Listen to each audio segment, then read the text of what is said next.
Hi, I'm Garrett Parker. I'm Natalie Miller. I'm Ariel Gladish. And I'm Matthew Johnson. I am a negatively charged rod. And I am the narrator. Today we're going to be talking about charging insulators and conductors by conduction and induction. First, we're going to start with a negatively charged metal rod and a neutral metal sphere and a wire that connects to the ground.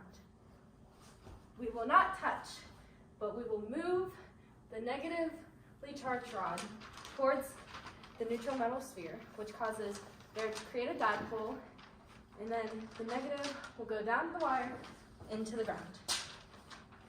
And that's the end of that. But if we take the wire away, we will be left with only the positively charged metal sphere. But if we restart with like this, and then we push the negatively charged metal rod again, then it will just create a dipole within the metal sphere. Next, we will be talking about charging insulators through induction. Now this one is kind of tricky because they don't actually charge, but if you move the metal pole next to the conductor, it will cause a flip, creating a dipole within the negatively charged object. Correction. She's an insulator in this scenario. Oh. We're charging an insulator by induction. Yes, my bad. And then we're going to move on to charging conductors through conduction. In this example, we will actually touch.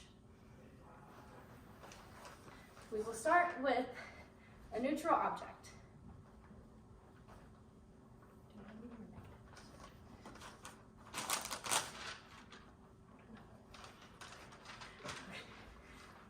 Once we move the negatively charged pole towards the neutral object and they touch, it creates a surface area of negatively charged,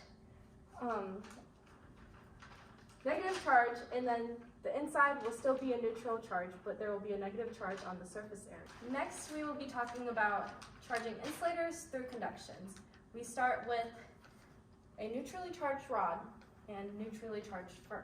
We then rub them together, and then they exchange electrons, which will cause the rod to then be negatively charged, and the fur to then be positively charged, as it has lost electrons and the rod has gained electrons.